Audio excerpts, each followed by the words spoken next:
Thank you so much, Steve Crawford, one of our many resident musicians here at Interfaith Community Sanctuary. And welcome on this beautiful, cool day. We're so grateful for the fact that it is not over 100 degrees here in Seattle in this beautiful, beautiful tree-lined city of ours. And we welcome you all here to this wonderful Interfaith Community Sanctuary. And I'm going to ring the bell and officially begin our service. We are delighted this morning to be celebrating our first Sunday worship, which ever since 1990, every first Sunday of the month, we welcome a guest into our community, a guest who sometimes is really a longtime friend and always a wonderful addition to our community. And today we're very happy and delighted to invite back into our little fold here for the first Sunday, Rabbi Olivier BenHaim. And you will be hearing from him in a few moments. And we are going to begin with some morning devotions that we do each Sunday morning as we begin our service, some opening rituals and beautiful remembrances that we do. And so I will ask, I think Rashid is going to start with our welcoming our ancestors. Thank you, Sally Jo. Of course, obviously, it is a very, very special time, our 250th anniversary.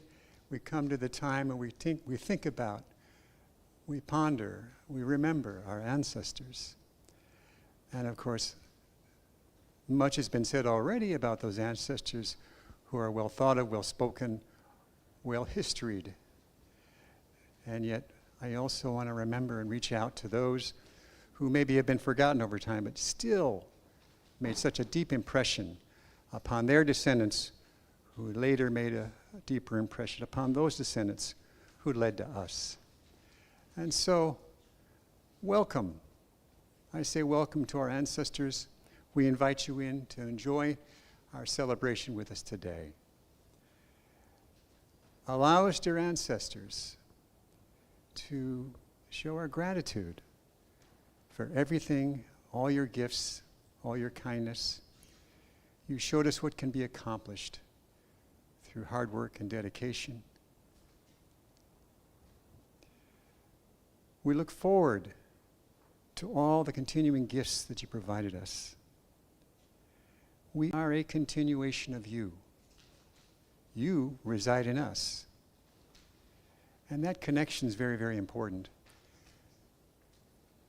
You connect us with our past, just as we hope to connect our descendants with the present and to live up to everything that you have done as well. We remember you, and we will always cherish your gifts. So be it. Thank you so much, Rashid. And now we also take a moment to honor the first people of our land, the Duwamish people, and George is going to say a few words to honor the land upon which we stand and their inhabitants. Thank you, Sally Jo. Good morning, everybody. And bear with me because I may have more than a few words. Okay. But as Steve pointed out, or as she pointed out, the 250th anniversary of our nation is here, but we have to remember that there was somebody here before us. And we don't want to lose sight of that. And luckily, we don't here at Interfaith Community Sanctuary. Every week, we give an offering to the native peoples here. And so today, I thought I would share something a little different. This is a letter. In 1855, President Pierce made a request to our local chief, Seattle, how do you pronounce his name? Seattle, whom our city is named after. He was the chief of the Duwamish tribe, and President Pierce wrote this letter offering the Duwamish asking the Duwamish to sell the land to the federal government. And in reply, Chief Seattle sent from what was to become the state of Washington in 1889 this following letter. Interestingly enough, I found this referred to in Joseph Campbell's interview with Bill Moyers back in 1988. He makes reference to this letter. So here's what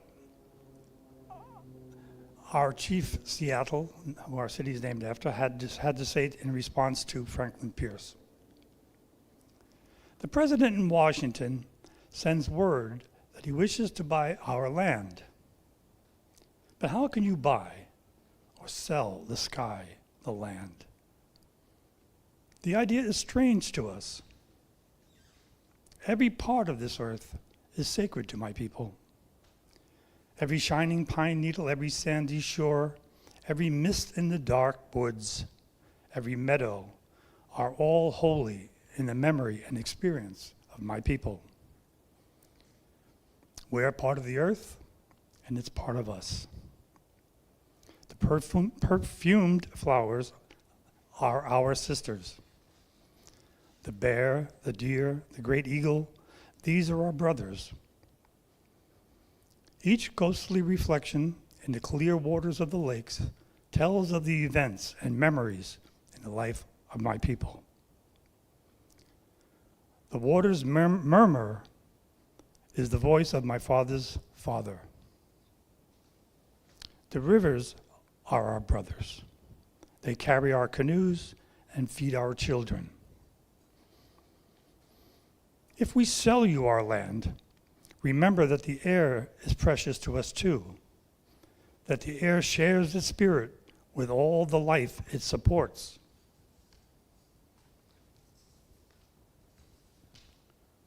The wind that gave our grandfather his first breath also receives his last sigh. We know this. The earth does not belong to man. Man belongs to the earth. All things are connected, like the blood that unites us all. Man did not weave the web of life. He is merely a strand in it. Whatever he does to the web, he does to himself. Your destiny is a mystery to us. What will happen when the buffalo are all slaughtered? What will happen when the secret comers of the forest are heavy with the scent of many men, and the view of the ripe hills is blotted by talking wires? The end of living and the beginning of survival. When the last red man has vanished with his wilderness and his memory, it is only the shadow of a cloud moving across the prairie.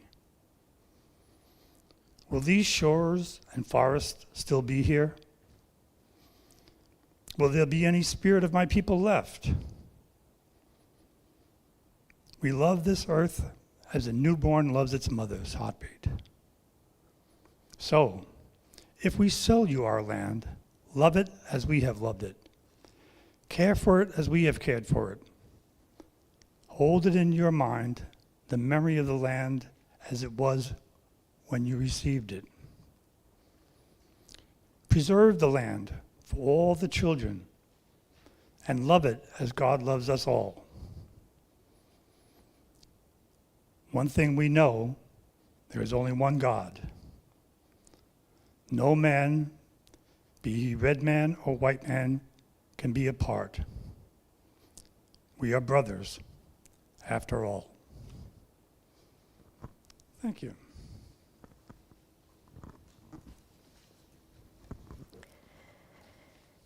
Wow. Thank you, George. Beautiful, beautiful. And the final sort of contemplation this morning before we get into our main part of our service is our honoring of the divine feminine. And we have a special altar up here and a picture of Mother Mary, who's one representative for many of us of the divine feminine. And today I'm going to read again in honor of this very sacred date we are celebrating in our country, in our land that we're standing upon. And this is goes right along with the theme, George, that you shared in your reading, and the theme really of our discernment this year, and especially this month. We're focusing on the concept that we are in relationship and dependent upon, as human beings, we are in relationship with and dependent upon every aspect of our Mother Earth and the universe. And we are not just human beings and not just living beings. We are a part of creation. So this is something that Elizabeth shared yesterday at Wild Church in the morning when we were doing our contemplation. I asked her if I could read it this morning. And it's by Ina Lee. That's a woman, right? Yeah, I thought so. It was actually composed on July 4th of 2024. And it's called The Declaration of Planetary Interdependence. Whereas in witness by the sun, moon, earth, and all celestial bodies in rotational motion, we hold these truths to be self-evident, that existence on planet Earth, starting with the waters, the oceans, seas, rivers, lakes, ponds, creeks, streams, springs hot and cold, above and underground, the geysers, snows, clouds, rains, and floods. Every rock, crystal, grain of sand and speck of dust, the mycelium and fungi, the plants, the bushes, shrubs, grasses, moss, lichen, flowers, and trees, and including the animals, the bacteria, virus, amoeba, the finned and furred and the winged ones, the two-legged, four-legged, six-legged, eight-legged, creepy crawlers. Each and every one of us stand directly over the center of the earth, and we are all made of the substance of earth, water, minerals, metals, air, with water being the source of all life and all existence, being powered by the light of the sun. And in this observance, we are all inextricably interconnected as inhabitants, as part of the living earth. The earth provides abundance to sustain all life, and thus we coexist in mutual sovereignty and interdependence. Every creature is an intricate, expressive aspect of the living Mother Earth. Every creation has the inalienable right to live fully resourced, including the right to food, shelter, and water, liberty to pursue the whole expression of its being, and the pursuit of happiness, joy, and love. In terms of the humans, we state the indisputable truth that we are all born from our mother's wombs, and the egg of our conception is created in the wombs of our grandmothers, while she is conceiving our mothers. Thus, the source of human procreation is matrilineal. We are all of a terrestrial feminine body, the grandmother body, the mother body, the earth body. We restate what is self-evident, that all humans and all creation on earth belong here. All colors, genders, races, creeds belong here equally and without exception, and without subjection to extinction, extermination, nor hierarchy. Every voice and view, every unique quality, mutation, and quirk belongs to Mother Earth. The right to exist safely, equally, and in diversity over the center of the borderless earth. And so it is. Amen. With that, we are ready to introduce our esteemed rabbi, and I'm going to let Imam Jamal say a few words about you, Rabbi, and then you can take it from there. Thank you so much, Sister Sally Jo. My friends, what a unique joy and delight it is for me to introduce Rabbi Olivier, who I've known for many years, 25 years, a whole generation. And we've done so many interfaith programs together. And I'm so happy to say that we have a friend in common, Rabbi Ted Falcon, who has been here countless times, who for several decades was the rabbi of the wonderful synagogue, Bet Alef Synagogue. And Rabbi Olivier is the rabbi of Bet Alef Synagogue. You know, I can say many things. You have a write-up of Olivier in your particular program.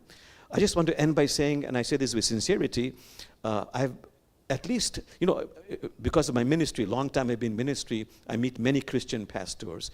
At least 4 of them have told me that their most favorite cleric, not just a rabbi, their most favorite cleric is Rabbi Olivier. Let's give a wonderful hand to Rabbi Olivier.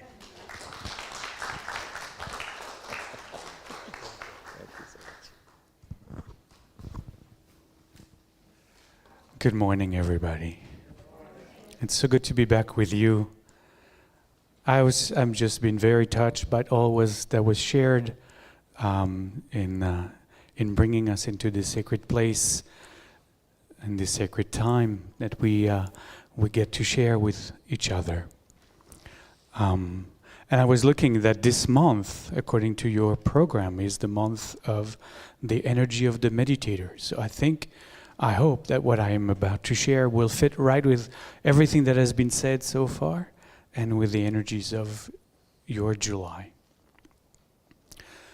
The reason I'm going to speak of the mystical radiance of creation stems from a beautiful conversation I was having with a practitioner of the Mahamudra tradition of Tibetan Buddhism.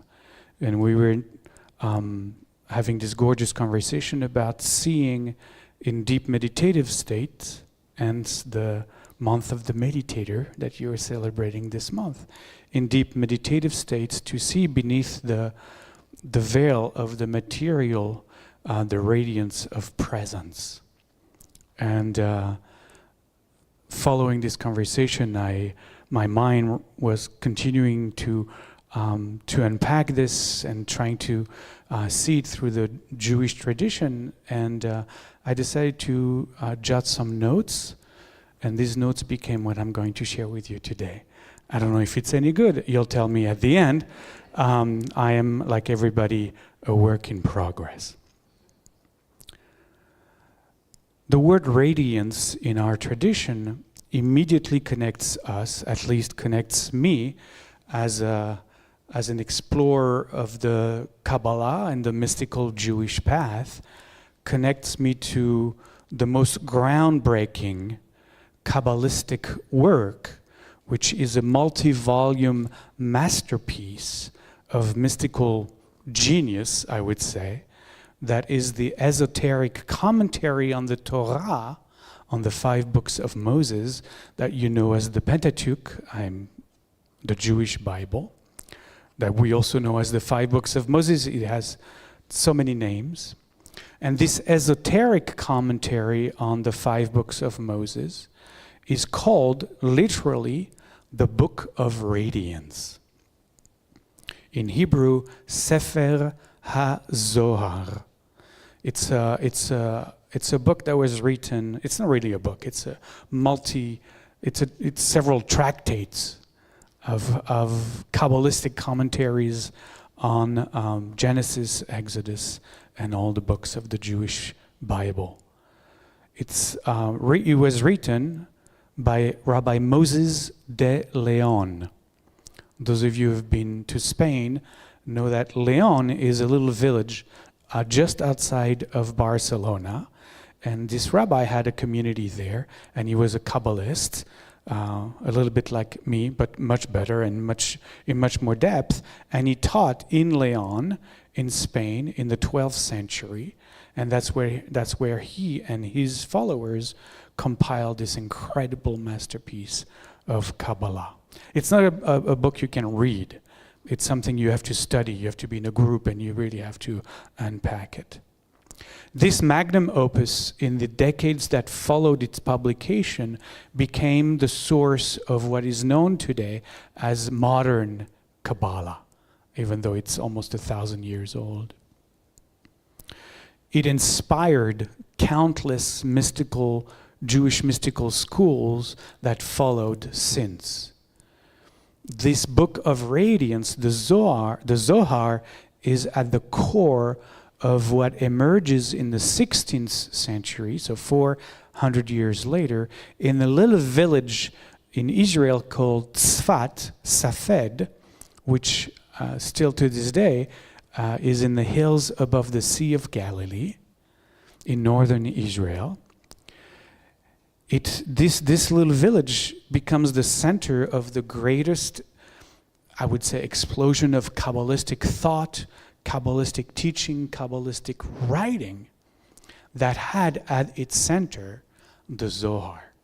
That was the seed for this incredible place where miracle of miracles came together at one time, like in over one generation, the greatest masters of Kabbalah. They all came from all parts of the Jewish world, around the Mediterranean, and they showed up somehow attracted by the divine light, like the Magi in the story of Jesus. They all showed up not in the manger, but they showed up at Safed, in Safed. And so you have a group of incredibly talented, enlightened masters that come together. One of the most known of them is Rabbi Isaac Luria, L-U-R-I-A. Rabbi Isaac Luria lived from 1534 to 1572. Massive original explosion of divine light. I'm talking, right, in the 1600s. He talks about the beginning of creation as a divine Big Bang. I mean, it's almost eerie to read the words that he uses. And he described it as that explosion, where in that first moment, that explosion of divine light into the womb of the universe, sparks of the divine energy become scattered throughout this emerging universe to give shape to all that the universe comes to contain, comes to be. These divine sparks congeal as every galaxy, every constellation, every planetary system, and most importantly, become embedded in the core of every single creature, every single created entity. Rabbi Isaac Luria teaches that in everything and in everyone dwells the radiant spark of divine energy. A rock, a tree, an elephant, an ant, all contain radiant spark of the divine. The universe itself is through and through filled in all its array of creation with a radiance of divine sparks. Now, following Isaac Luria's teachings, future Kabbalists of the more scientific age expand the notion to not every entity, every unit of life, but deeper yet, they talk about every molecule of every atom, every particle containing the spark of the divine. And they teach that there is not a place in the universe that doesn't contain, that isn't itself the spark, the radiance of the divine. And since we are all composite entities of particles, atoms, and molecules ourselves, our beings themselves don't just contain, as Isaac Luria taught, a spark of the divine, but we're lit with divine light, with divine radiance. All of nature, the entire universe, and each of us within it is the radiance of the Most Holy. And for the Kabbalist, the truth of this radiance of nature isn't metaphorical, it is literal. So how is it, I know you're asking, thank you for asking, how is it that we do not see our light, our divine radiance? Rabbi Olivier taught us that it is because it is veiled from our apprehension. He called that veil a klipa in Hebrew. A klipa, K-L-I-P-P-A-H. For those of you who are visual learners like I am, a klipa is a husk or a shell that hides our divine light, our divine radiance from ourselves. A shell, like this body, that hides the radiance of nature, the radiance of the world from our eyes. And thank you for asking the follow-up question, of course, I know. How do we free ourselves from this klipa? How do we unveil what is veiled? How do we move and break through this concealing shell? And Isaac Loya, of course, had the answer. He said, tikkun olam. That is the word that he used. I have it written on my bracelet here. Tikkun olam, an expression that he coined 500 years ago. Now, many of us have heard of the concept of tikkun olam, as I saw many of you nodding, because it has become one of the most recognizable of Jewish concepts, not only within the Jewish world, but oftentimes outside of our community as well. It gets translated, in most times when you encounter it, as healing the world, repairing the world. At one level, tikkun, in fact, means to fix. The word in Hebrew means to fix, to repair, or in fact to reorder, to order, to put things in order, in the proper order. The word olam, which is the second word, means world. It means universe. It can also mean eternity. And so tikkun olam comes to be known as repairing the world. Now those who understood this expression in this way came to hold that the Jewish people's purpose for being, for existing, was in fact to repair the world, to heal the world. And very quickly, especially in the second half of this last century, this expression, tikkun olam, became the banner for political and social activism, mostly, of course, among left-leaning and progressive Jewish organizations, which represent the vast majority of Jews in America today. And therefore, they came to see it as a religiously, Jewishly ordained purpose. Isaac Luria, in the 16th century Safed, I'm afraid to break the news to you, wasn't a left-leaning progressive activist. He didn't see the world as broken. He didn't understand the world as needing repair. Because for this rabbi, the world was the perfect embodiment of the divine. It would have been for him an expression of deep egotistic, selfish notions that I can do better with creation than what God did. So he didn't come at it from that perspective. He was a Kabbalist. His aim wasn't political or social in essence. His aim was profoundly spiritual, transcendental, in fact. He understood that what ails humanity, what ails the world, isn't a lack of appropriate social policies or progressive laws, or the lack of enlightened rulers, some might say. He understood that what ails humanity, what ails the world, is the hiddenness of the divine sparks from our eyes.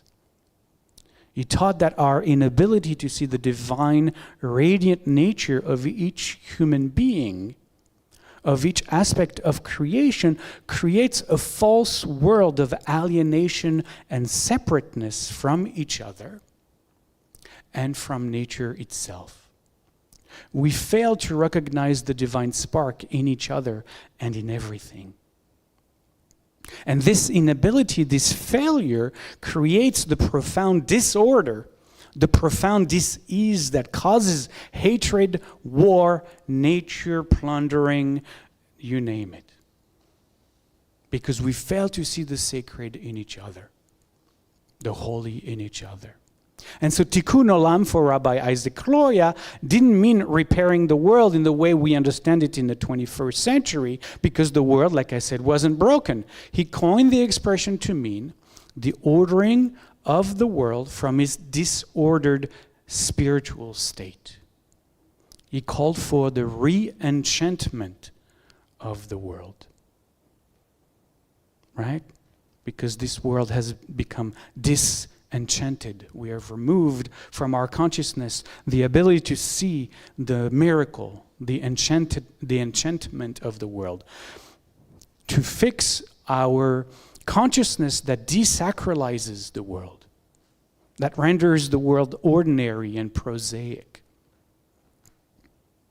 Tikkun Olam was a practice meant to awaken in people the recognition of the spiritually radiant nature of nature, including all human beings within it. To see it all as sacred, as radiating divine light. It was the divine radiant order that was meant to be restored. But how should we go about achieving that? That sounds very daunting. Now, I'm counting on you to know the joke from Fiddler on the Roof. Who has seen the movie Fiddler on the Roof? Okay, you may know the joke. One of the Jews in the shtetl, if you remember, as the community is assembled in awe of the young tailor's new sewing machine. You remember that scene? The young tailor has received a new sewing machine and everybody comes in awe of this miracle of technology that had just arrived in the village. And one of the Jews that is in awe of that machine turns to the rabbi who is right there and says, "Rabbi, is there a blessing in our tradition for a sewing machine?" And the rabbi answers, "Yes, of course." I'm trying to channel my Russian. I'm from North Africa, so that's not going to work. Yes, of course, in Jewish tradition, there is a blessing for everything. There is a blessing for everything. And then there is the Jew over there in the back that says, aha, in his mind there is a blessing for everything? Huh. Rabbi, is there a blessing for the Tsar? Gotcha, kind of thing. Knowing full well that the Tsar was responsible for their horrendous pogroms, massacres that caused thousands of Jewish death, knowing that there couldn't probably be a way for the poor rabbi to not eat his words. But the rabbi responds to the challenging member of his community, yes, of course, there is a blessing for the Tsar. Do you remember what that is? May God bless and keep the Tsar far away from us.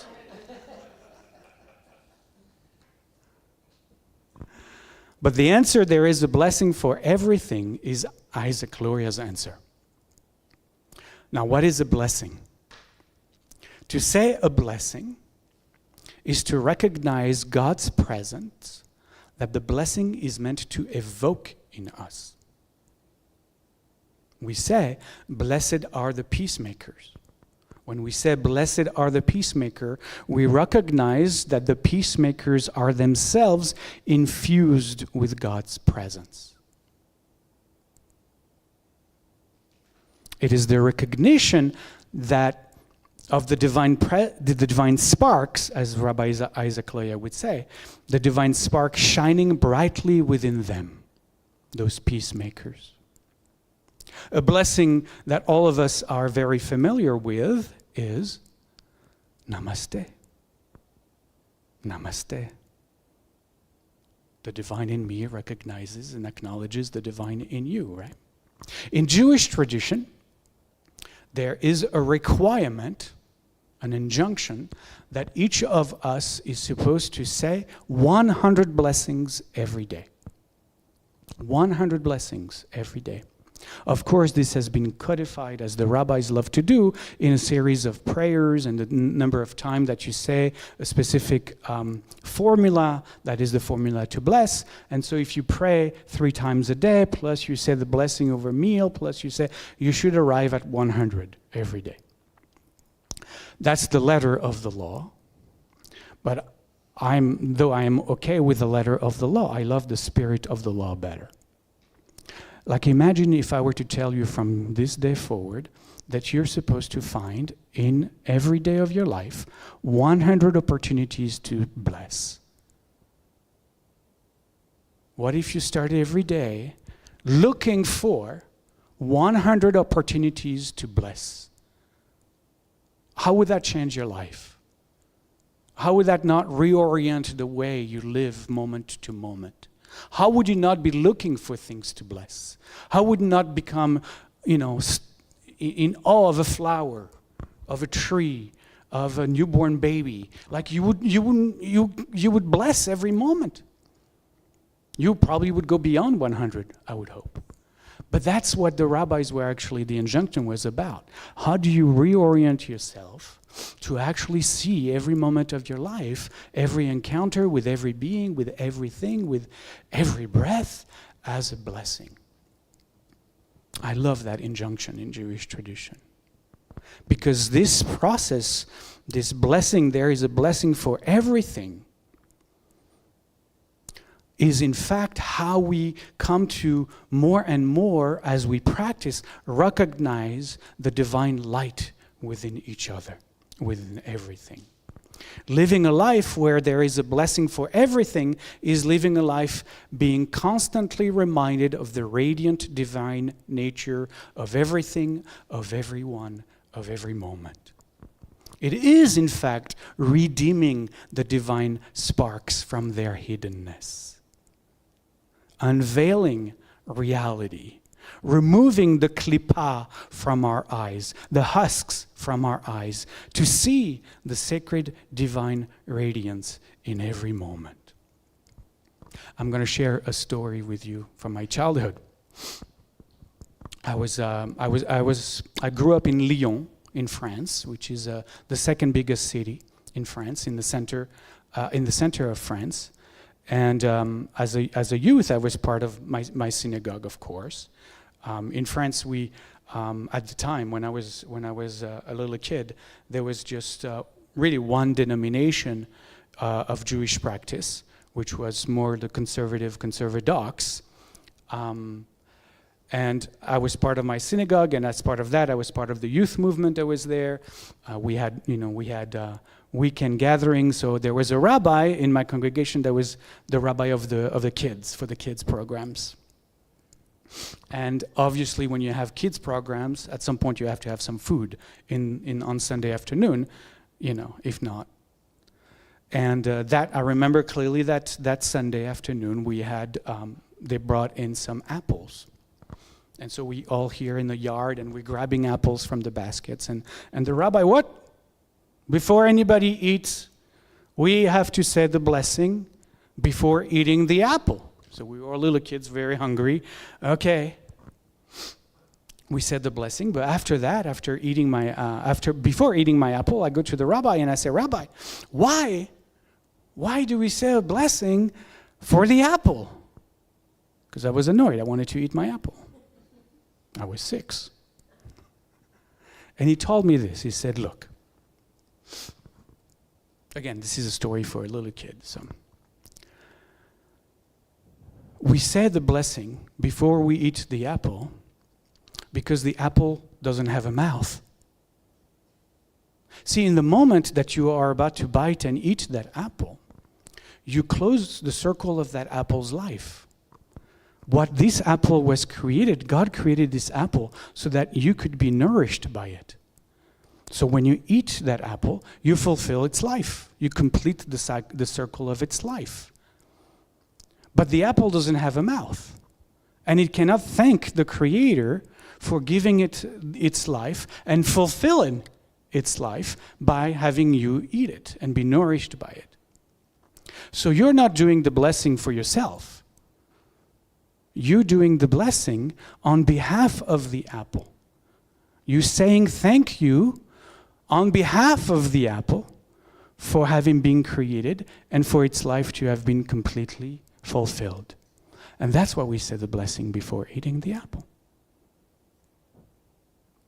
I was 6, and I remember this verbatim. It was so profound for me as a 6-year-old. The formula for blessing in our tradition, many of you know it, starts with Baruch Atah Adonai Eloheinu Melech Haolam. It means Baruch, it means blessed one. It also can be blessed thing. It could be also blessed moment. The Hebrew leaves it open. It just says Baruch. It could be blessed being, blessed person. And this is a blessed moment, Baruch, right? Atah Adonai. Atah Adonai Eloheinu Melech Haolam.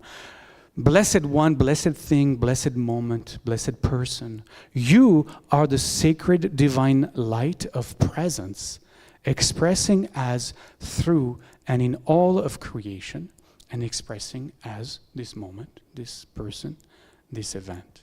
That's what we say when we say this blessing. When I say this blessing, I remove the veil from my eyes that sees what's in front of me as separate, and instead I train myself to see the divine light it embodies.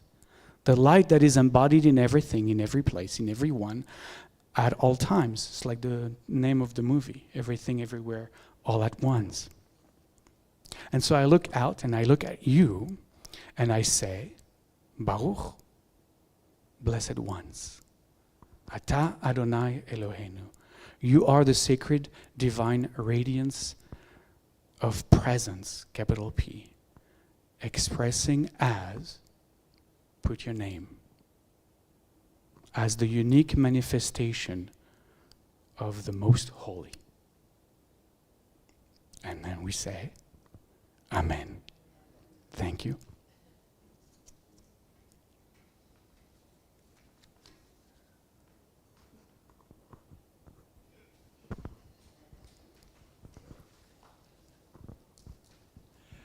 There is time for question? Yeah? Oh, okay, good. I thought I was talking too long, but okay.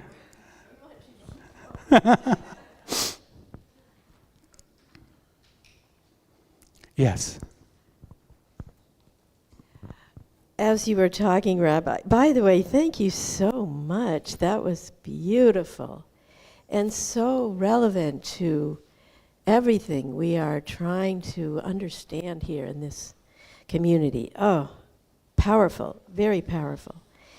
And it's interesting because toward the beginning, when you were first talking to us about Rabbi Isaac Luria and his teachings and his mission, in a sense, and it reminded me of a question I used to ask my father, who was a rocket scientist and an atheist, self-proclaimed atheist. And we would walk every day. Once he moved out to Seattle, he was in his older years, and I was helping to take care of him with my brother and sister. And we would walk every day, and he loved to talk about the most recent book he was reading about cosmology and the creation of the universe. And he was a rocket scientist, but after his son went to college and started studying modern physics, he got very interested. He'd take my brother's textbooks, after he had finished the course, and my dad would study them on his own and try to learn what his son had been learning at school. And he did learn it, of course. And he was very curious about the cosmos and the birth and death of stars and all that. And so we would talk about those things, and I would try to understand what he was learning. And I would ask him this question, and it came up as you were talking about. I was thinking, well, if I could meet Rabbi Isaac Luria, This is what I would ask him. So I'm going to ask you to impersonate, channel him. My question for Rabbi Isaac Luria is, what would you say about space? What is space? And is that also an explosion of divine light? Is that what you call it, an explosion of divine light? And I don't know if you want to wait till after you answer or before you answer to hear what my dad would say when I would ask him. Are you curious? So I would ask my dad, what is space? How does that fit into, I'm talking empty space, of which most of the universe is apparently composed of, like huge percentage, right? Apparently.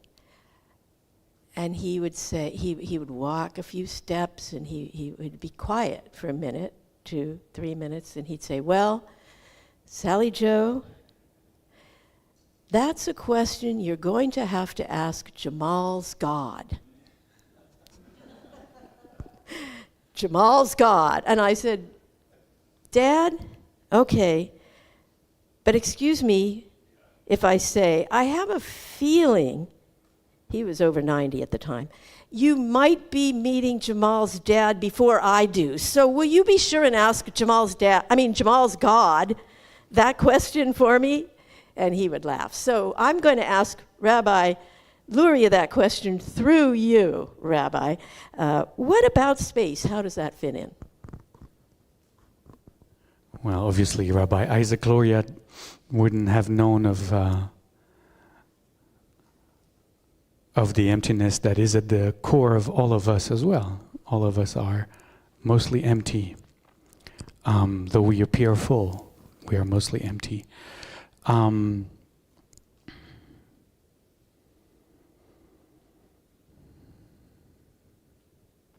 I think that's what actually you would say. It's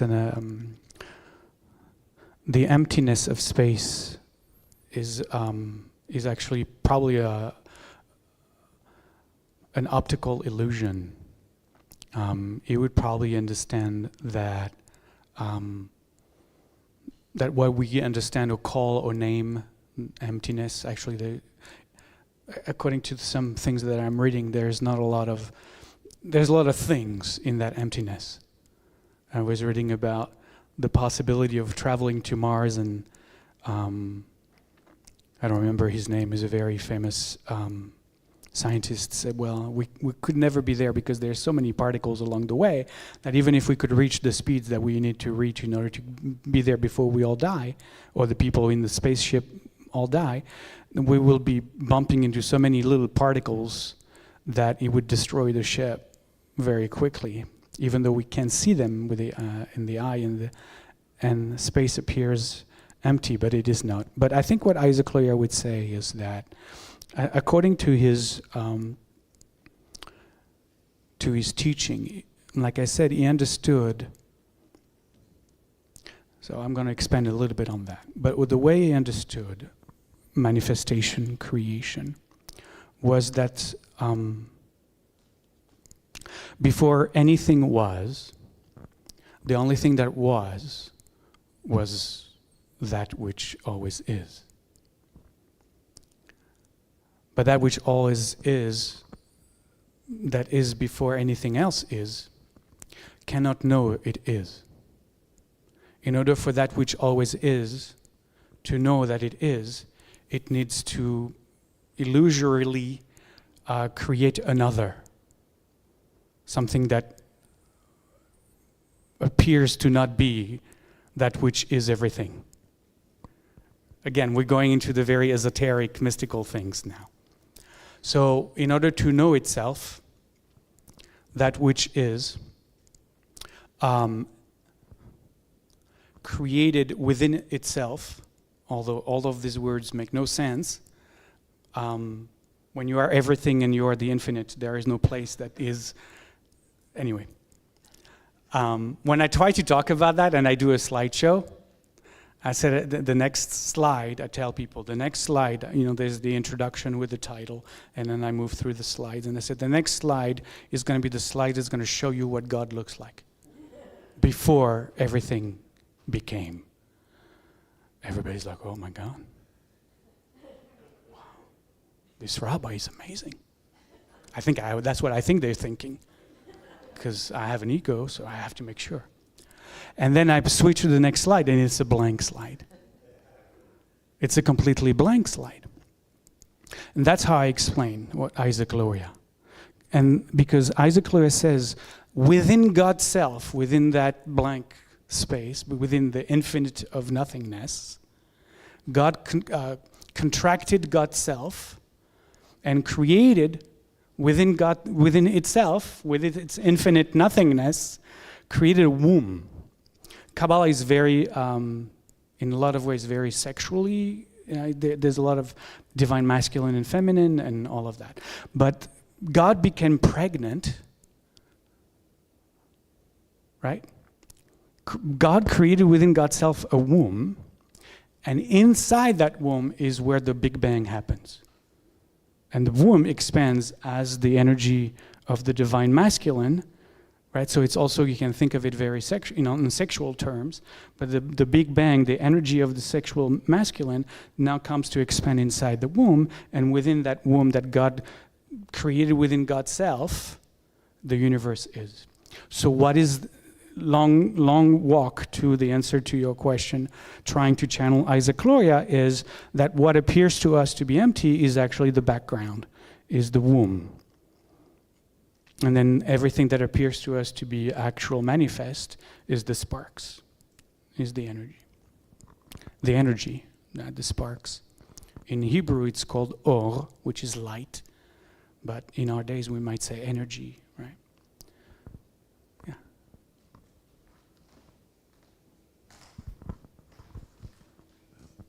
Lots to process, which makes this great, of course.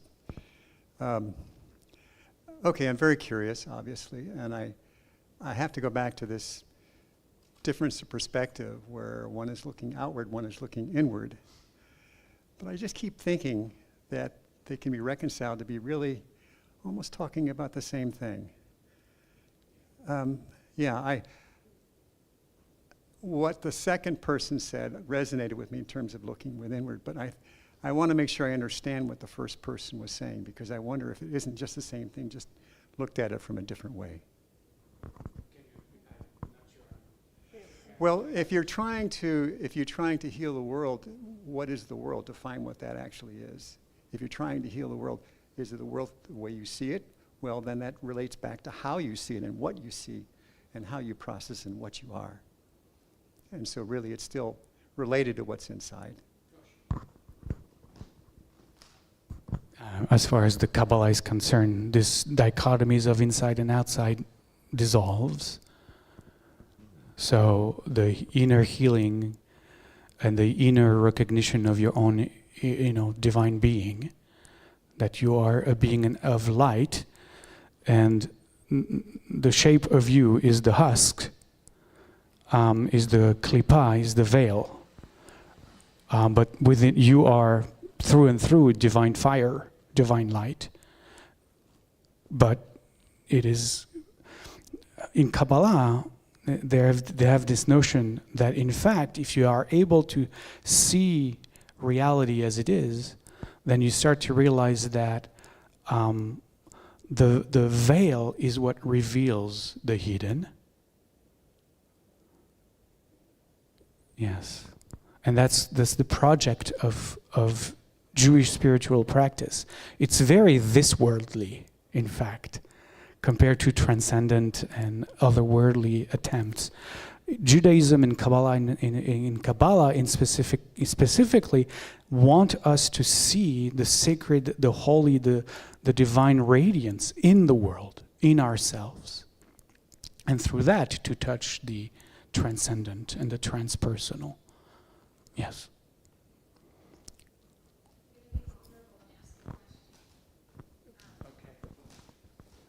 I can talk loud if you want. How do I? Just talk into it. It's already on. Oh, it's already on. Okay. So I'm thinking of the Big Bang and the idea of the womb. And the bang comes from something. So is it that two things come together and then there's a bang? And just even esoterically, even just thinking, like, open thought, like, is there something that also comes together as everything then is created from that Big Bang? Or is it just an explosion? And it doesn't really matter, but I'm thinking about it. To me, is always the question when we talk about the Big Bang, right? Right. First of all, what banged? Yeah. However big it was, Right. and where did that happen? Right.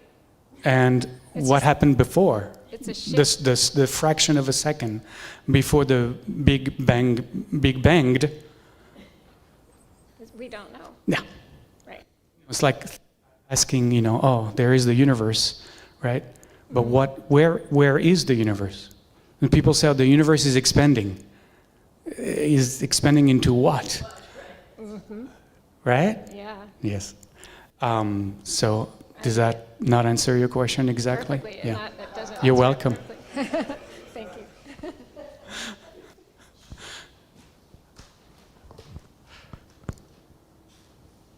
Well, you give me the mic and then... It comes back to me. Uh-huh. Just like the universe had a big bang, each human being is a big bang. Yeah. Sperm and egg come together, tiny, tiny, tiny, and out comes the universe, which is us. And then I think the voyage of being a human, I'd just like to get your opinion on this, is once you realize that everything is connected. I mean, we understand this. Everything is connected. And then we respect everything, because everything, you can't take something out of it and say, I don't respect it, because then you're separating. So that doesn't work. So how do we, as human beings, in the moment, in our lives, how does that manifest with regard to how we interact in every situation that we're in?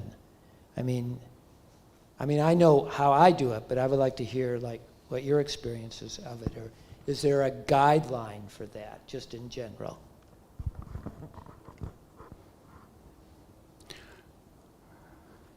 If and when you begin to live your life from that awakened, enlightened perspective, then how you interact with the world and others becomes an expression of that understanding. And in my understanding is you don't need guidelines. It just,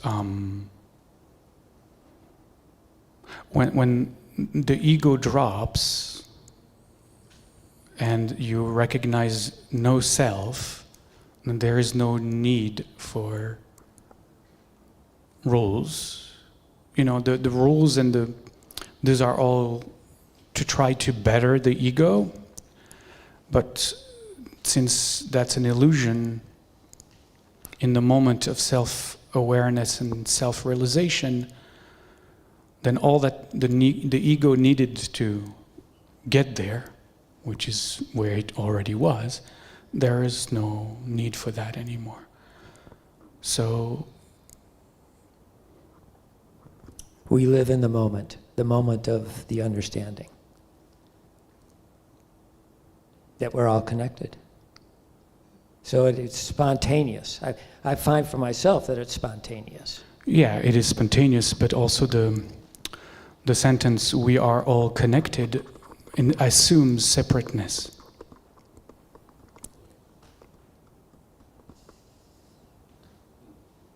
Well, okay, it's interesting. I could go more, but I don't want to. No, it's fun. Yeah.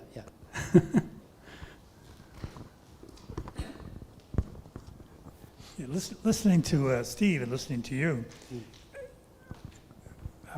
the idea that each of us has this big bang can be seen, perhaps, can be seen more as the big bang is the awakening process, where there's a new universe that is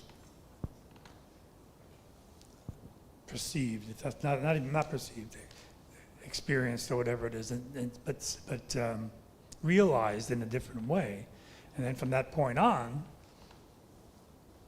should it be clear and internalized, then to what I think, if I understand your point, I'm just trying to get clarification. So once that veil falls, through grace, not through our own being, but through divine spirit, whenever that takes place, and the reality of what's going on is revealed, it's self-explanatory. It's the logical consequence of just that experience, to see the world in a different way, to interact with that world now in a different way.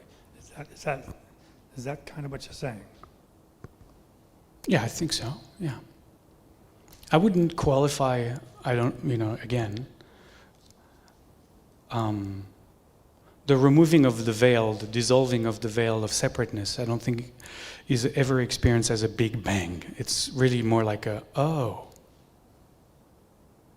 that was too simple. Yeah, but the consequences of it are big. That's all. Right. It's a tear in the fracture of the klipa of the shell. Yes, the tear in the veil. Yes. Right here next to you. Great. First, I have to apologize for talking about this again and again, but I have to say this community is part of my, I have terminal cancer, which is, I say a lot. And one of the reasons I say it a lot is because when my time comes that I'm in hospice, I think as I know myself now, as Jamal says, I'll bring in the circle of love. So every time I'm allowed to talk about where I am, it's a gift to me, and I know I do it a lot, and I apologize. Sorry, Steve. But anyway, so now I got over the teary part. It's interesting for me being in my position. Every time I come here and I hear people talk, and my reality is so different because I'm kind of living in both worlds, knowing that I'm here, and Sally Jo went to my last appointment with me, and my doctor was explaining like the progression, like when the chemo no longer will work, and I kept thinking, okay, and after this I'm going for a walk with Sally Jo. And that made me very happy. Okay, so what I want to go with everything that you've said and what I've heard, the veil in my life, and as I foresee it, like it's just a lot of veils. They just keep like, you're coming closer and closer to reality that you thought you were real, that you thought you were in touch with, but you realize it goes on and on. And so, part of my practice right now is that to prepare myself, the doctor asked me if I wanted to do Dying with Dignity, and I said no. I don't. As I know myself now, I don't. I tend to like to be someone who likes to be squeezed, and I want to feel, I want to experience everything. But I don't know myself in that state. Will I be able to? It's like having a baby. Are you gonna have the painkiller or not? And you think that you're not going to, but then it's so painful. Whatever. What do I want to say? So I just think it's so, we have so much, in the position that I'm in, we have so much to learn about ourselves. And as we age and become more bodily, more and more vulnerable, are the things that we were able to protect ourselves with in life, those kind of fall away. And I'm sorry I'm not asking a question, but I'm relating to everything that you're saying is what I'm saying, and I'm also I'm the apple. You're the apple, and I'm eating you. Amen. Amen. To close, what I'm trying to say is there's so much we don't know, and it's very humbling. And in my own experience, even driving here, I'm like, okay, Gretchen, yes, you have this little bit of heaviness, but you're in this life. Like you're in the concrete world, so pay attention, because it's kind of like what you were saying with Steve. You're in the concrete world, so pay attention. There's divine, and then there's this other thing happening that I'm trying to make divine and connected and all that. Beautiful. Thank you.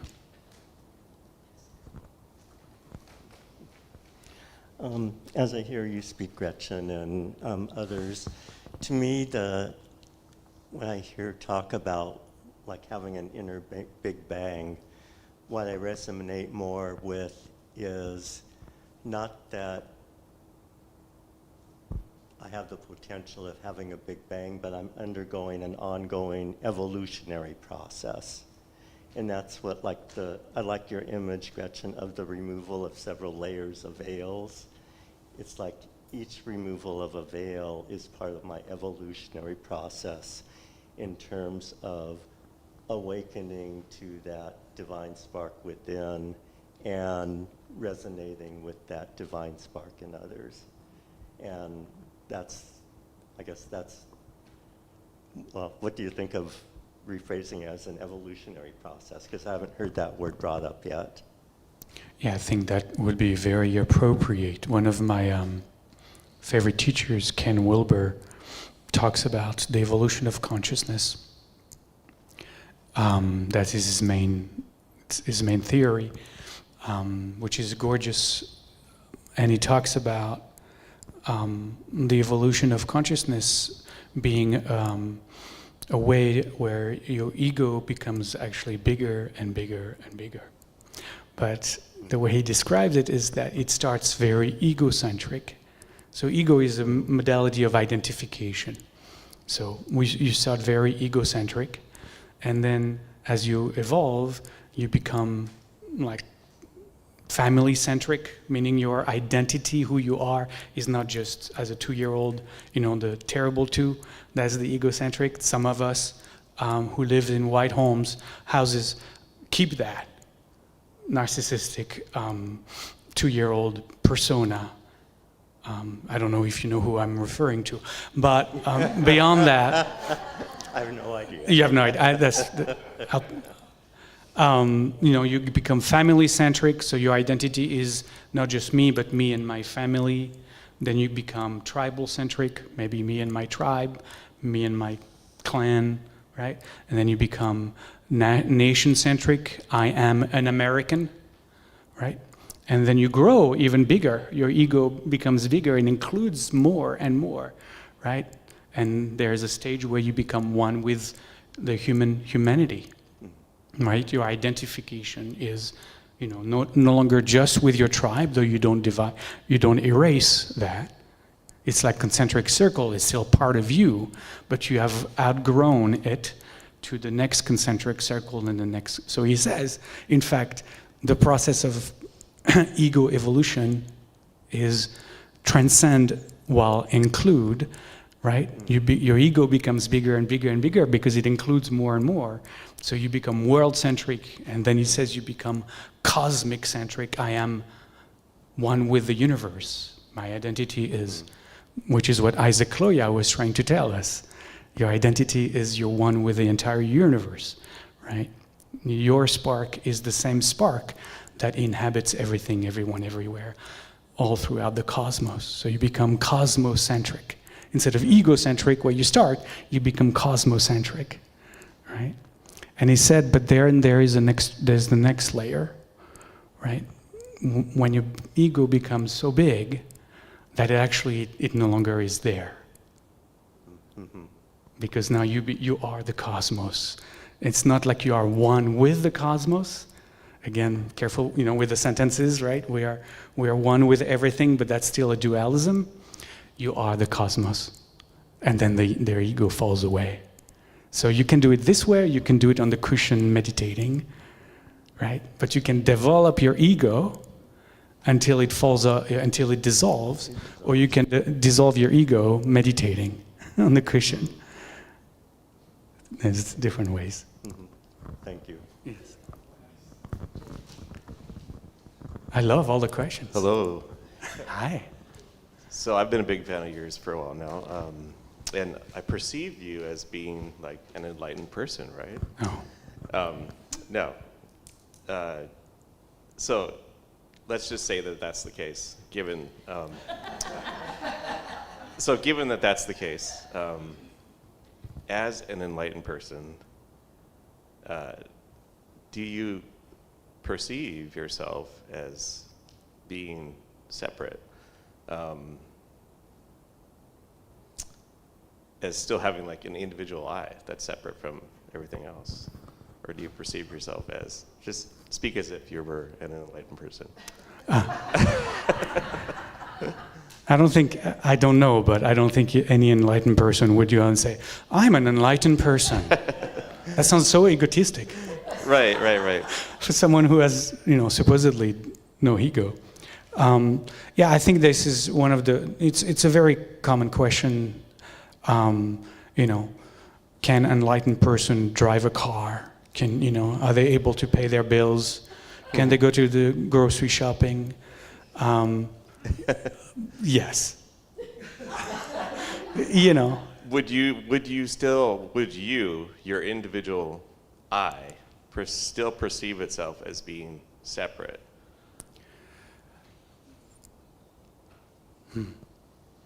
I think there's many different stages of enlightenment. Enlightenment is just one and done. There are, you can have the first experience where things really change, but then you really have to work through because it continues to unfold. I think from the perspective of the enlightened mind,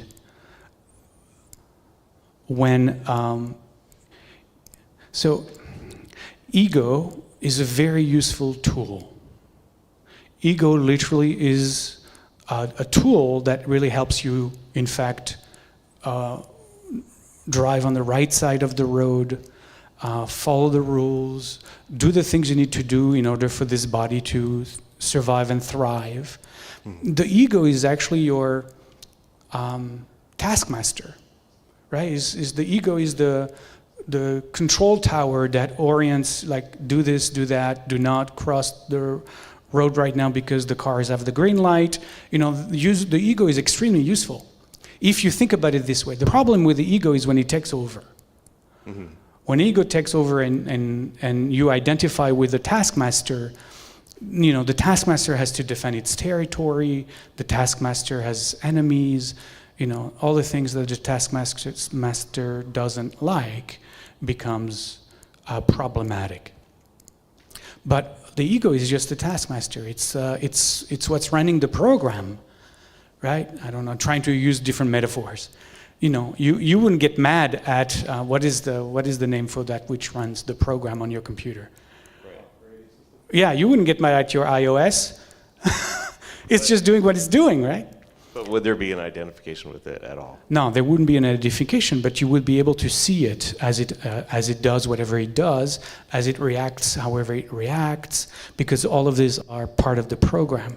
And the program, unless you do thousands of years of therapy, which we don't have a lifetime for, you can't erase the program.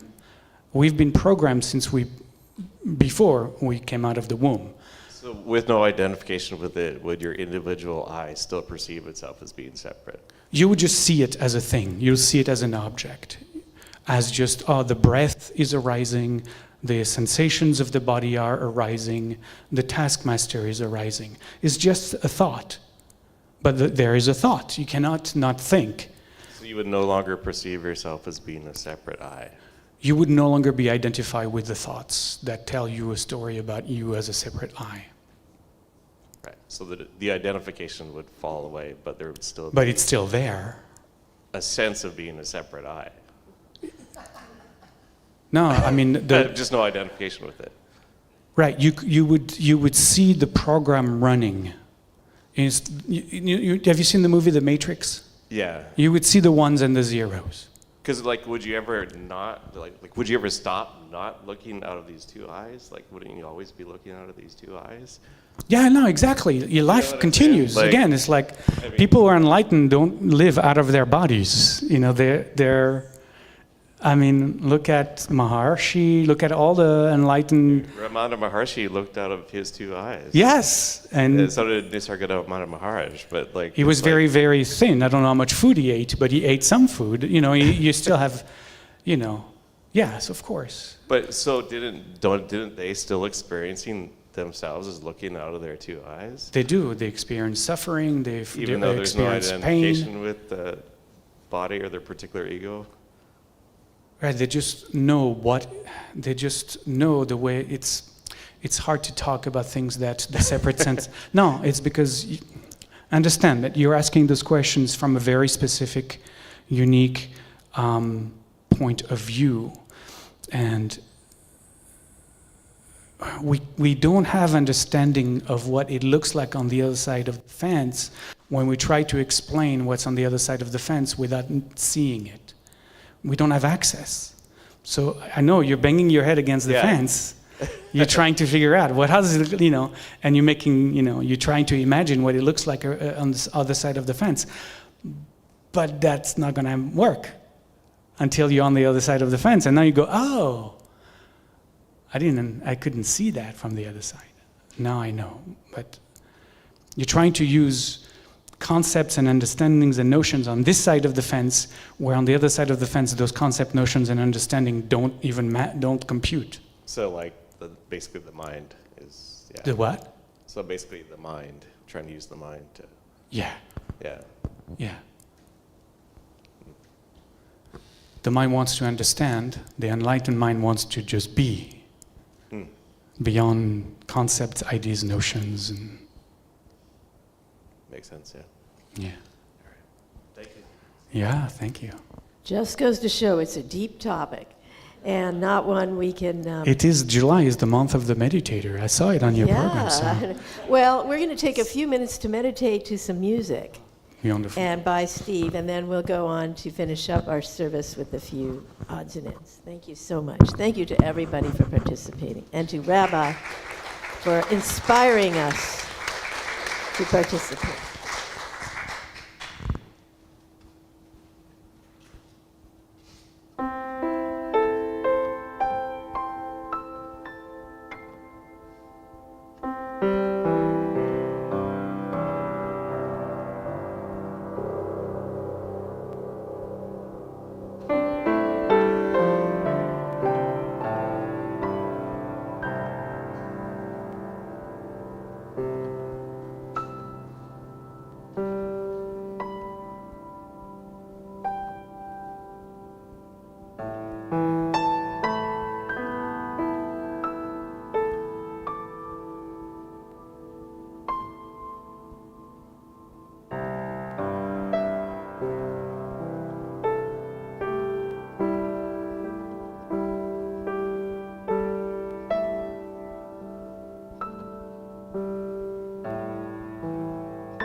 Thank you so much, Steve. And again, thank you, Rabbi, for gracing us with your presence, and we bless you for being here.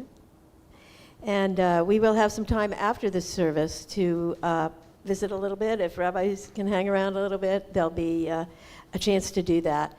At this point, however, we would like to acknowledge that this, in this world of things and places and beings, we have this beautiful sanctuary that we are taking care of and that we are stewarding. And so many people's efforts and work goes into it. And there is this thing called money, which it costs to keep this thing running. And we would appreciate any ability you have to give to the cause and give back to the community in ways that will be then given back to the nourishment of what goes on here every Sunday, Monday, Tuesday, Wednesday, Thursday, Friday, and Saturday. And we'll talk about that too. So we thank the folks online who are able to give online by going to our donation page and giving what is possible for them to give. This allows us to keep going on with these beautiful programs and this exploration and this integration of all of our experiences, and we deeply appreciate that. We also want to mention that this is not just a Sunday morning gathering, although we love our Sunday mornings, and it does happen every Sunday morning at 10 a.m. Next Sunday morning, we have our universal worship service where we set up our altar in the middle of the circle, and we represent 7 or 8 different spiritual traditions, and we study from their scriptures on a theme that we're using for the year. We take readings from the scriptures to help illuminate those that wisdom, that the same scriptures that come from our altar in the front of our room. And we invite everybody for all the different Sunday services. After today's service, we have our monthly guiding council meeting of our membership meeting where we gather and talk about the practical life of our community and things that we need to take care of to keep things running. And every day of the week, as I said, there are classes, there are groups that meet together, that meditate together. Our Thursday Sitting in Silence every Thursday at 7 p.m. meets here in the sanctuary. There's some special programs coming up. I want to mention one in particular that's happening tomorrow evening. A special guest from Turkey, Nisa Evren, is coming discussing the Islamic calligraphy and running an Islamic calligraphy workshop and exhibition, The Living Tradition of 1,000 Years, called Echoes of a Pen. And he will be here tomorrow evening from 4 to 8 to demonstrate different forms of calligraphy. All are welcome. There's no cost for this. And it's, I don't know if it's a woman or a man. So, because I only have their name, and I can't tell from their name. I haven't met this person, but I have corresponded with them through email. So I'll be anxious to meet them tomorrow as well. Echoes of the Pen. That's happening tomorrow evening. We also have Dances for Universal Peace coming up. We've been doing this periodically where we gather, we sing, and we dance using simple movements, group, circle movements. And this is led by Elizabeth DeQuine, who's a dance leader and coordinator of Dances for Universal Peace International. This will be Friday, July 17th from 7 to 9 p.m. here in the sanctuary. All are welcome.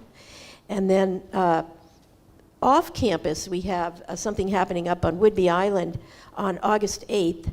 Our own Elizabeth Harris Udding will be offering a one-day retreat up on Whidbey Island, a summer retreat that will work on medicine wheel teachings and the give us a chance to be out in wilderness and communing with the natural world through the eyes of the indigenous people who have lived here for so long and have taught us a lot. So these are some of the special events coming up, and please check our website and sign up for our Monday morning announcement every Monday morning. Chiaki will send us out a list of what's happening this week, where it's happening, whether it's online or in person or both, and who you can contact to get further information about all the different activities. I haven't mentioned them all, but we're running late, so we'll keep going. Steve, you had something to add?